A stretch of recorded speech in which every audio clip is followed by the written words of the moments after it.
प्राचीन चीन में 3 बुजुर्ग भिक्षु रहते थे। उनके नाम आज कोई नहीं जानता, क्योंकि उन्होंने कभी किसी को अपने नाम नहीं बताए। उन्हें बस 3 हंसते हुए भिक्षु के नाम से जाना जाता था। वे हमेशा एक साथ सफर करते और बस हंसते रहते थे।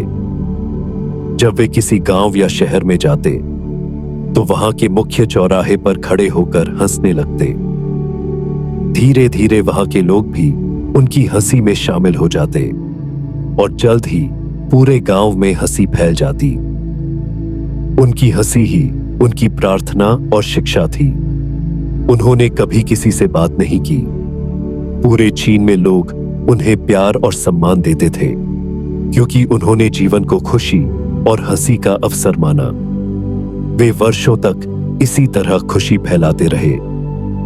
फिर एक दिन उत्तरी प्रांत के एक गांव में उन 3 में से एक का देहांत हो गया। लोग हैरान रह गए और दूर दूर से दौड़ते हुए आए। उस दिन अपने खेतों को भी छोड़ दिया, बस यह देखने के लिए कि 2 भिक्षु इस घटना पर कैसी प्रतिक्रिया देंगे। वे उम्मीद कर रहे थे कि वे दुखी होंगे या रोएंगे। पूरा गांव उस जगह आ गया जहां 2 भिक्षु जीवित थे और एक की मृत्यु हो चुकी थी। लेकिन दोनों बचे हुए भिक्षु और जोर से हंस रहे थे। वे रुकने का नाम ही नहीं ले रहे थे। कुछ लोग पास जाकर उनसे पूछने लगे कि वे अपने दोस्त के लिए शोक क्यों नहीं मना रहे। इस पर उन्होंने जवाब दिया, कल गांव की ओर आते हुए उसने शर्त लगाई थी कि हम तीनों में से कौन पहले मरेगा, और अब उसने जीत हासिल की। उसने एक वसीयत भी बनाई थी, जिसमें उसने कहा था कि उसके पुराने कपड़े ही उस पर रहने दिए जाएं। उसने कहा था कि वह एक दिन भी गंदा नहीं हुआ, क्योंकि उसने हंसी के माध्यम से इस दुनिया की कोई गंदगी अपने पास नहीं आने दी।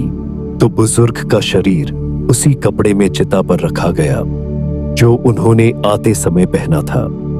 जैसे ही आग लगाई गई, उनके कपड़ों से लपटें उठने लगी। तभी सबके आश्चर्य के बीच चारों ओर सैकड़ों रंगों के आतिशबाजी फूटने लगे। अंत में वहां इकट्ठा हुए लोग भी 2 समझदार व्यक्तियों के साथ हंसी में शामिल हो गए। जीवन में शायद यही उद्देश्य है कि हम हंसे, खुशी महसूस करें। तो अगली बार जब कोई समस्या आए तो उसे देखकर हंसे, क्योंकि आपकी खुशी ही आपको जीवित रखती है।